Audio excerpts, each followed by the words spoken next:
So let me just introduce my distinguished panel. Chris Handley, who is currently working as a Chief Information Officer at the Nazarbayev University, and before he was leading international organizations on a leading technology positions in Asia, Europe, and North America. I have Kashif Rana, who has been in the senior technology positions in the airlines in Middle East and also international companies in North America and in also South Asia. And Professor Richard Anderson is a professor at Washington University. At the same time, he's a senior advisor to Microsoft at Seattle. Kim, you heard him yesterday. He's an advisor and director of an institute in Korea, and then one of the world's expert in smart cities. So it's an honor to be with you. I think from yesterday till today, we have learned a lot. At least I have learned a lot. And I tried that I will speak really less so that I can hear from all these experts more and more experience and more about best practices. So I think what we designed this panel is to grab all this knowledge and then see there is so much happening in digital transformation. There is so much happening around in technology overall. So what is relevant for Central Asia if we want to narrow down and then take those 5-6 bits of pieces towards the next steps for the institutions, from the government, and also from the private sector and education. So what could be those 5 technology trends they would advise us to focus on so that we have it take home when we leave tonight or tomorrow evening when we complete our conference, then we have a list of some of the areas where we need to have a more focus. So with those words, I would just, my first question would be, what would be your, and especially Chris, you have been working in Central Asia, at the same time you have a broader experience from all over the world. Where do you see what are those trends that companies, governments, and in Central Asian region we should be focusing on? Thank you. I am starting to feel like Mount Rushmore or some statue in a park at this point. 2 things. I want to just list the 5 things. It's actually 6. And then I want to talk about something else in addition to it very briefly. AI, own as much of it as you can before it owns you, and it will. And it's not that I'm afraid of it, it's that I know it, and I know how it can be used, and I'm worried about hackers using it. Cybersecurity, which is related to that, you can't do enough.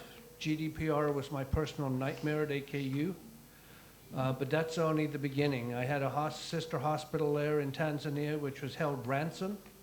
We had to put programmers on a plane, fly them to Dar es Salaam, lock the hospital down, shut the system down, lose 4 days of medical data, roll it all back till it was safe, apply all the patches to make it safe, and then try to recreate the data. I will not pay ransom. If you pay ransom once, you don't even know you're going to get it. So, machine learning to build digital knowledge. There's so much information out there. It's necessary to use AI to get to it. Blockchain, because you can't be more secure. Cloud, because if my data is, we're all going to end up in the cloud. If my data isn't in the cloud, I may as well fire all the IT people and hire the same number of security people. We cannot be as secure in-house. The on-premise stuff just is not secure. I can't figure out how to do it. And the last one is bandwidth access across CIS. And I think that's something we need to collaborate on, which leads me to my last point is, but more than the content, more than the tech stuff is the practices. We have to work at partnerships across the countries. Each of the countries that I've been to in CIS is unique. They have strengths and weaknesses, but together, we're better than each of us is individually. Common practices. There's no reason why we should have differences between us. Som, tenge, dollars, whatever you want to call it. Those are differences, legislative differences. But a lot of what we do are in common. Division of responsibilities by local competency that I was talking about. And you suggested to me yesterday, and I think it's a great idea, a regular inter-country roundtable that meets of the IT people and the leadership to figure out where we're going. And the last thing I would beg of you is to think about this. You heard the person from SAP talk about her granddaughter coming home, sitting in front of the TV. I've got a 10 and 14-year-old that I constantly struggle with that about. The reason we do is because we gave them iPhones and iPads. We were in a restaurant with them when they were 18 months old, and we wanted to shut them up. So they learned at that point, this is a digital soother. And if you think about it, start to look at our children are our most vulnerable resource. By the age of 13, a parent has normally put out 1,300 pictures on the web of the child. By the age of 18, they've done about 70,000 posts. By the time they're an adult, they've got this giant digital footprint out there. And if you don't think people are mining it, using it, both against them and predicting their futures, I'm really worried about that. Thank you very much. I think Chris has covered all the technologies out there, so I don't know what I'm going to talk about. That's why I wanted to go first. But I think one of the perspectives I'm trying to we'll talk about is something in line with what Chris just shared. I think there's a lot of learning I had over the last 1.5 days of where Kyrgyzstan is, the challenges, the opportunities. So for me to just say, go for just machine learning and go and do it, it would be unfair for people, individuals, I would say. Organizations, definitely they can look at it, but I think we're a couple of years behind where Western countries are. So I think my focus would be probably at a ground level, at a student level, focusing on technologies that they can learn and grow as individuals and then contribute to the next level, which is the organization, the private sector, and the government sector. So my suggestion would be to focus on languages of technology rather than going for the technology right away, which would be done by bigger organizations, but learning Python, learning PHP, where you could have coding schools and learn this technology quicker and build something on it and utilize it in your social media or with friends or with the larger organization. Even if you're a small mom and pop shop, building an app is not a bad idea. You will be out there, you learn something, and you may build something that's bigger than where you are right now and grow your organization. Having an online presence of your business is another plus idea. You may not be doing as much business as Amazon is, but it will be a gateway for you to learn technology and take your presence of business global. So my suggestion would be working on those things. I was having a discussion with a businessman today about cloud. There is no cloud provider locally, I believe so, in Kyrgyzstan right now. So building cloud capability in your local environments in Kyrgyzstan would be very helpful for your businesses to get on those clouds. I believe most of your businesses try to keep their servers in-house. So I think that will be a segue to build cloud technology globally, because right now if you start adopting AWS or Azure, the latency is very huge. So from here, your bandwidth connections are going to be difficult. So building cloud businesses in the local environment will be very beneficial to your businesses, to the universities, and other institutions. So I think cloud is an important aspect. If we haven't built cloud tier 2 or tier 3 data centers here, that will be an opportunity for us to, as a country, to get into businesses. So people, individuals who are here could start that kind of technology business. And one thing that I was emphasizing to the President, our Excellence President yesterday, that we have to take modular approach to technology. We can't think of climbing the mountain. You have to take the mountain step by step, tier by tier. So starting modular approach to building some solutions for your business or even the government would be important. Rather than thinking of a big solution and it takes years to build, by the time that technology is already obsolete, build solutions that are fixing small problems in your community. It could be healthcare, it could be getting appointments with your local doctors, but building those applications will give you the visibility and also the talent to build bigger applications. So that's where I would park my suggestions on technology and give it further. Thank you. So I think Chris has made our jobs both much harder and much easier.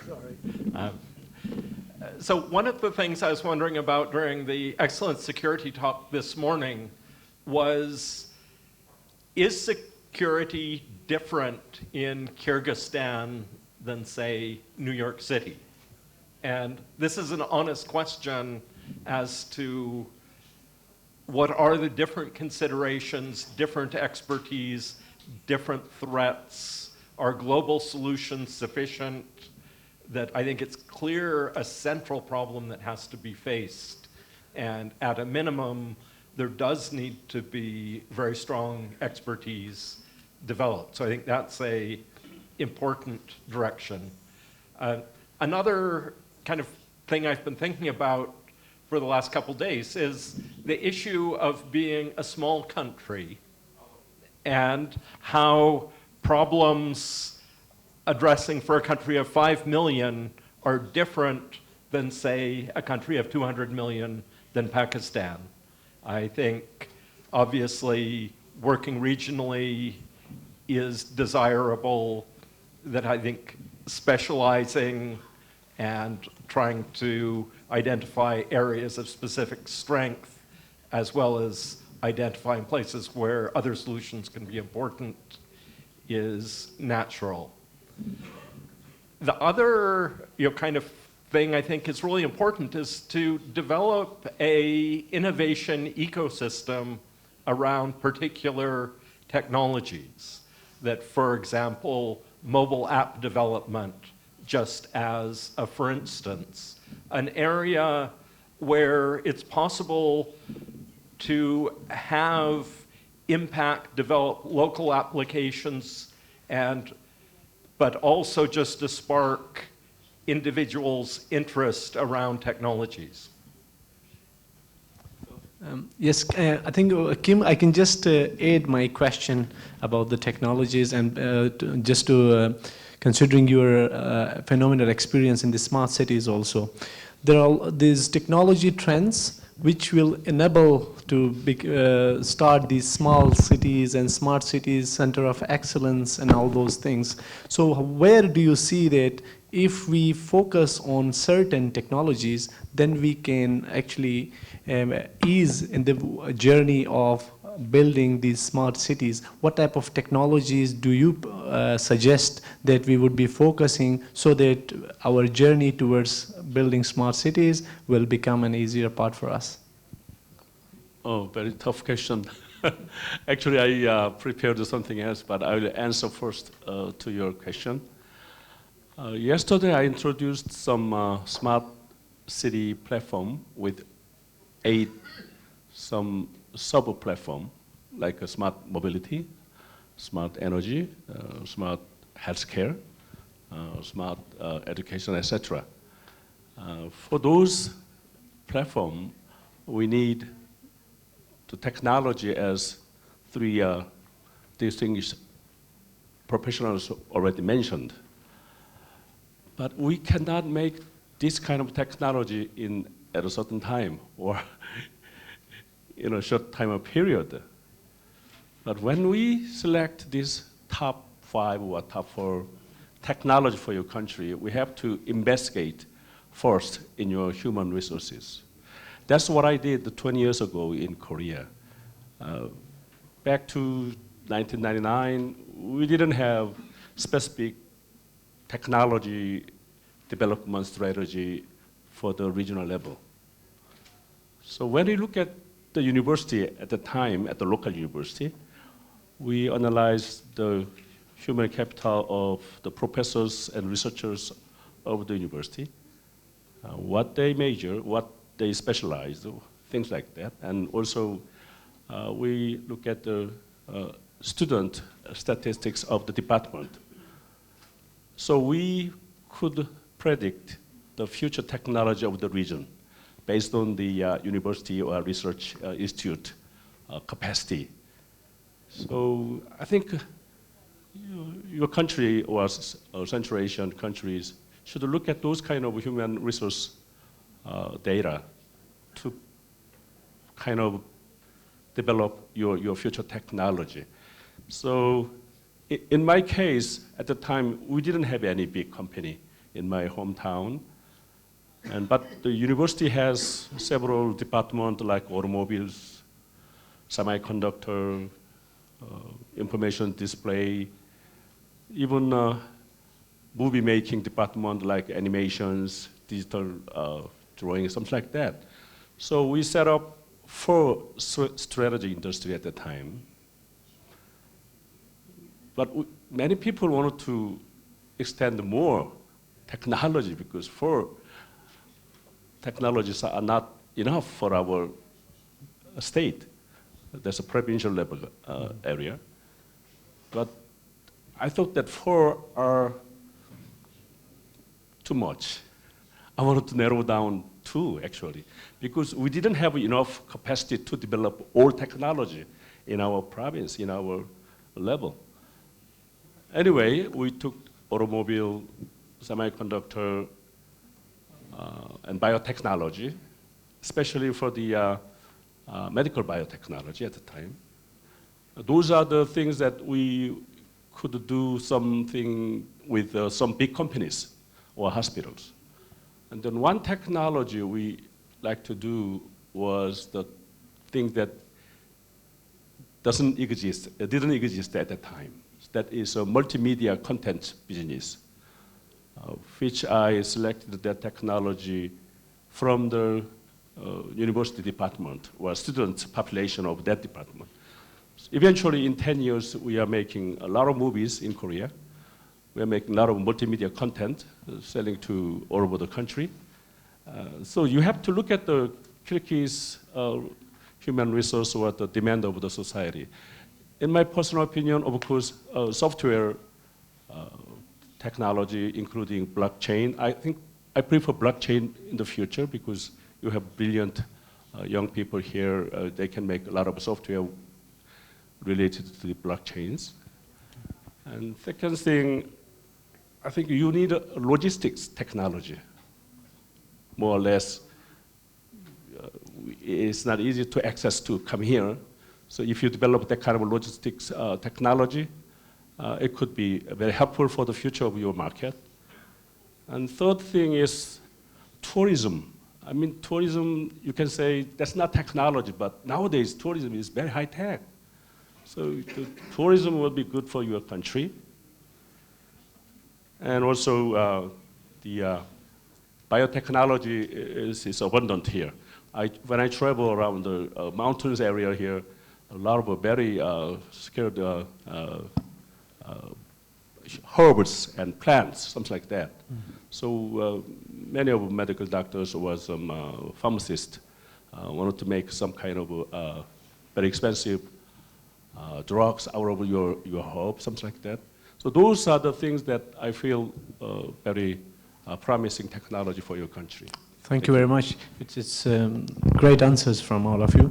I think we discussed about what are the technology trends and then what are the important things relevant for us. And normally when I attend these Gardner conferences, one thing which I really like is that they also show this, okay, tomorrow, Monday morning, all these executives sitting here, what would be your advice to start towards? Yes, now they know that these are the technology trends and this is where we would like to go. So what they should be doing from tomorrow, Monday onwards to prepare to implement and bring those technologies. So I think I would appreciate if you can just give them some sort of suggestions about Monday, for example, and then the first 3 months of how they can start towards this in 2 minutes each. I think the surprise for me has always been that often when I go to the leadership of the organization and I ask, what are your priorities for the next 5 years? I get a blank look. Because people normally think, especially of established universities, it's continuing to evolve. But you say, yeah, but I can't invent a plan to continue to evolve. Exactly what do you want to do? Do you want to be a multidisciplinary university? So I think the first thing I do on Monday morning is try and figure out where is your institution going? What are the top 3 priorities? And what I've learned here, by the way, is I'm going to start saying, remember, things take time. I mean, the time scale you were talking about, it's 2 decades, right? I mean, that's an incredibly long time, if 18 months is a generation in IT, and it still is. So I will be asking, what exactly do you want to do, and can you give me 3? and saying, let's talk about the timelines, and let's actually think, since it will take a while to do this, the CIO should be living 5 years down the road in terms of the imagination and making decisions today to make sure that we get there, not making decisions today to get us to tomorrow or next week. I think my dilemma in life is I don't want to throw technology just for the sake of throwing technology. If I was to go back on Monday and I was you, I would bring 3-4 people in my leadership team, sit down and discuss what are the key problems that we have. What are our customers suffering? And then throw those problems up on a screen and say, how do we solve them? And then bring technology on top of that. You just don't bring saying AI and say, let's try to see what solution AI can give you. But I would say go and solve it the other way around, figure out the problems of your customer, and then throw technology on them. And you may find out that it may be the simplest thing for you to throw and get it solved by probably creating a small change in the application, but the return on investment will be huge. You'd be amazed why Amazon has become such a big giant. It's not because of the website. It's not because of you can find everything there. The best part of Amazon is that small review on that product. That review gives you an understanding of how many people bought that product and how many people like that product. That makes you to decide whether you want to buy that product or not. It's not the whole technology behind it. So that small review change that they had done in their application was a key maker of making them take them to the next leap. So it's not all about throwing AI on Amazon, it was about that small review. I just bought a Xbox charger, and believe me, when you find an Xbox charger on Amazon, you get 5,000 results. All China is selling different things, and I went for the highest result. It had 3,000 reviews. I closed my eyes, buy. I didn't want to read everything. So that small change that they had brought in, I can tell you it's not high-tech technology, it's just a small functionality that they had put in there and brought the results. So I think that's what I would suggest that we do on Monday morning. So I guess I'm going to take a different approach on Monday.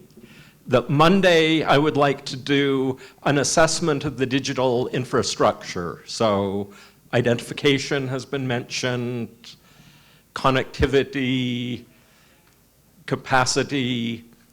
So I would do an initial assessment of the infrastructure, and based on what's perceived as missing, concentrate on building a cohesive infrastructure that will allow digital transformation to take place upon it. And I guess I'm proposing more of an organic, bottom-up approach for a digital transformation once the pieces are in place, as opposed to a top-down approach with specific goals or application areas. That's a very interesting question. Think about Monday morning. Actually, I'm thinking of my country, my business environment. After 20 years of semiconductor, display, automobile, those kind of technology we developed, it's kind of in the middle of maturization. We are looking for some new direction. So I have been thinking these technologies can be integrated together to make some new technology. So in my case, I look at the whole Korean state government, and I found that they didn't have a kind of a satellite service business in Korea. So I proposed to come to my office from the semiconductor people, telecommunication people, camera, sensing, all different type of business people to sit down in my office, think about low altitude satellite development from Monday. So that low altitude satellite service will provide a lot of platform business.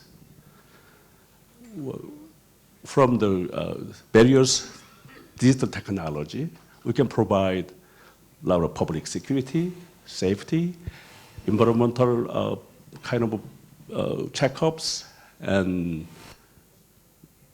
crime prevention programs. Those kind of things will be very promising business in the future in our country, in our region.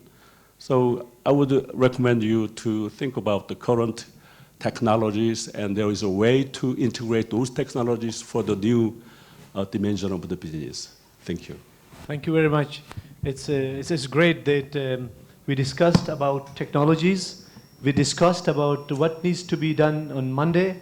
And I think what I'm getting from this discussion is a couple of takeaways. And then please aid if I have missed any of the thing.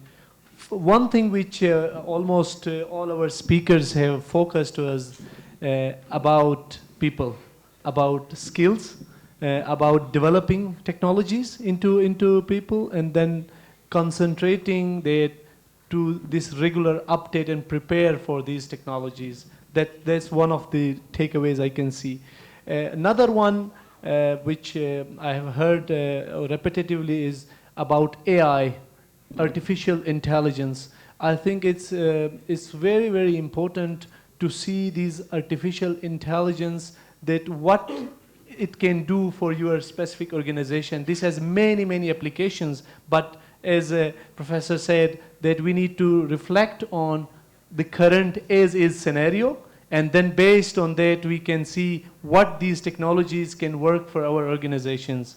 Another one which I have got from this discussion is short targets, long, big vision, but then with the specific targets. You don't need to target that you have to just do everything in this specific time. The important part is that what are the small wins you get along the way towards your target. So appreciating and focusing in that part. And then about using these technologies in building smart cities on a smaller level towards center of excellence, and then towards how you can academia, government, and also industry can then join these platforms. That's another thing I can see from it. Do you want to add any other? I had an idea which I was trying to twiddle through. I think look at Pakistan. Pakistan, I think somebody mentioned yesterday, Pakistan is one of the biggest freelancer market right now. And it is helping people develop new skills. And believe me, when they develop new skills, and if I was an organization in Pakistan, for me to hire those skills makes it life easier. Like I was suggesting earlier, learning the core languages, and our individual students, I see some young people here as well. If they could build that skill set, they have a huge market on the freelance side, which can enhance their skill set and bring them back into the market as trained people who have delivered value to freelance projects, but they also learn a lot. One of the things that is really picking up a lot in America right now is Alexa development.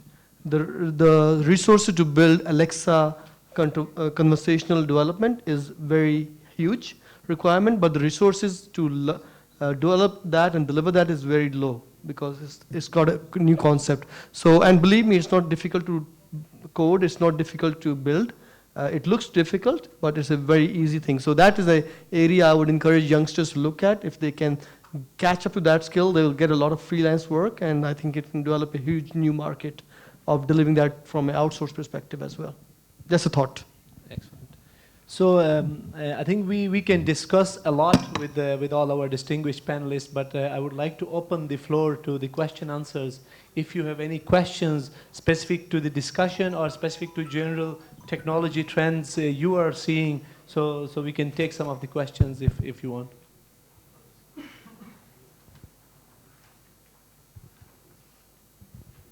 Thank you very much. From the last 2 days, we learned a lot about the IT, about the digitalization. And such a renowned gathering, on behalf of myself, I convey congratulations to the UCA team, as well as to the government for initiating such a nice idea to build on the IT as we are living today, and our generation will pave on it for the future. Coming to the question, being within the world of BrainNet, RoboDoc, RoboLawyer, and many areas. My question that strikes in my mind, what will be the effect and where the distinguished experts put the human being within this innovation or idea? And the second area that I want for my information is the ECD. It started not out in the developed world as well as in the underdeveloped world. The month research is marked is 3 months to 8 months. So how this digitalization or the IT or the usage of the mobile, it affects on the generation that will come, replace us, and pick the things forward. Thank you very much. Yes. I think the question is that all this digital transformation we are talking about, different trends, all these technologies, for the new generation which are going to come, if the mothers are engaged too much on the technology, what will be the impact of that? And then for the young kids at the age of less than 3-year-old, what will be the impact of that when they become younger? Yeah?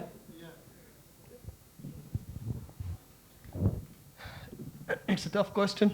A mother could answer that better. Having said that, I think absolutely. That's why I'm taking the lead on that. I've got 2 girls on that. So I think the effects, there are 2 types of effects. One is the parenting effect, which we all trouble ourselves with, of what the kids are doing, not having the physical fun and not having the enjoyment of nature. That is a separate thing, so I won't go there. It's a controversial aspect. I think if I go to the smartness side, the kids are going to get smarter. They are ahead of us on technology. I think by the time they grow up, they will say, this swiping is not going to work. I need a new interface where I can just tell the phone what to do while I sleep. It needs to give me the games. It needs to give me the media. By the time I wake up, all the news should be in my head. So I think they will be more smarter than us in the future, and they are going to be leading the world to the next stage. So I think they're going to be forward thinking. So it has its negative side, but I think there's a positive side to it as well. Chris, you want to add anything on the medical side? Well, there should be a thing called the Law of Unintended Consequences in IT, because things happen and you go, whoa, I didn't see that happening. Like, I got to tell you, what I'll take away from this conference that I've never heard of in my life is the facial recognition toilet paper dispenser. I mean, honestly, and I know people should learn how to program with Alexa, but now you're not only going to have Alexa spying in your house, but you're going to have someone spying in the toilet. Now, when those facial recognition things came out, when Alexa came out, nobody thought that would happen. And our ability to predict much beyond the next 24 months is thin. What our kids will do is honestly beyond me.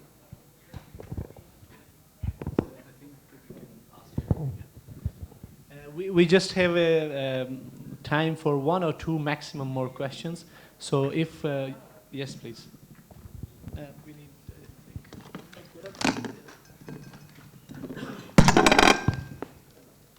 Thank you. My name is Melis. I'm working for the Parliament of Kyrgyz Republic. And I have a question, maybe, I don't know, to all of our dear experts or someone of you.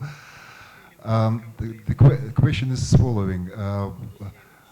We are here already 2 days, and maybe you have some pictures about the reality of Kyrgyzstan, of current situation here in Kyrgyzstan. Question is, what kind of challenges will meet Kyrgyzstan, Kyrgyz government in realization of digital transformation for near future? Thank you. Since this is my first time in Kyrgyzstan, I'm just learning about the country and fascinating to be here. One point is that there are a lot of other regional models to grow on and a lot of learnings coming out of from other countries, both for mistakes that have been made as well as best practices. And so, for example, I would like to point to a lot of work that's been done in Pakistan that has been very successful in the state of Punjab in rolling out large-scale data collection with mobile applications, and for things such as getting regular reports on the performance of remote schools and discovering that that type of data is now available across the state of Punjab because of centralized programs. And so just that there's a lot of regional examples that should be studied and built upon. It just came to my mind, I think a light bulb moment. I think one of the things that I see with the countries and organizations is too much of planning. You keep on planning and planning and planning, and those plans stay only plans. I think it would be good to take some risk, build some stuff, and release it and learn it. I think Dubai has played a very important role in the smart cities and been e-government, digital. They build small solutions, leave them in the market, they grow better, they become better, and then you learn and deliver more. So I think there's no perfect plan. I think the biggest challenge, I think, for Kyrgyzstan is not to make a big plan, but deliver small value-add stuff to the government, to the individuals, to the public, and build on those as we go forward. And that will reduce the risk and deliver quick value to the organization. And if they learn something, they build on it more. So I think that's the suggestion I would give. And I would like to suggest something. And I saw this in Pakistan, Afghanistan, and East Africa. You're sitting on a gold mine. The gold mine is all the data you have. And you actually don't know what you know, or don't know what you could know. In terms of the healthcare data that you've probably got decades of it, and you've got decades of it in different locations. When we started doing that in Pakistan, and it was with a returning graduate from the US, I sent her a bunch of data, and it was about outcomes for heart disease and the earliness of diagnosis. And I sent her this data, and she came back to do her final interviews, and she presented the data. And one of the doctors said, "Man, this must have taken you months." She said, "Actually, it was 35 minutes." The gold is that close to the surface in the data because we have unexamined data. You don't have to do anything new. You just have to examine what you've already got, and the learnings are there already. Great. I think, yeah, please. I would like to add one more word here. Innovation comes from the accumulation and continuity of the people and their effort. I have been here, as I told you, 12 years so far, and I saw a lot of discontinuity of the government, especially for the people who are doing work in science and technology. Compared to my experience in Thailand, Thailand is also politically sometimes unstable, but the people who are working in science and technology, they are protected by, not by the government, but by the community, by the communist society. So your scientists and engineers or technicians or somebody who has policy professionals in doing this business should continue and collect those knowledges together for a long time. That's the way to keep your country innovative. That's it. Thank you very much. And I think I will just finish this by just commenting on one thing, that first thing is commitment and will towards that. And then we have seen yesterday His Excellency the President of Kyrgyzstan stayed 4 hours to listen this. Today the Deputy Prime Minister was here for the whole session. Our Chairman Board of Trustees is sitting from morning till now listening about technology. Our Rector and Chief Operating Officer and many top leaders are here who are interested to get about these things, about what to do the next, how to tackle with these things. So I think we have the will and we have the commitment, and then with that I think we can move forward pretty smoothly. With that, thank you very much. And I would like to also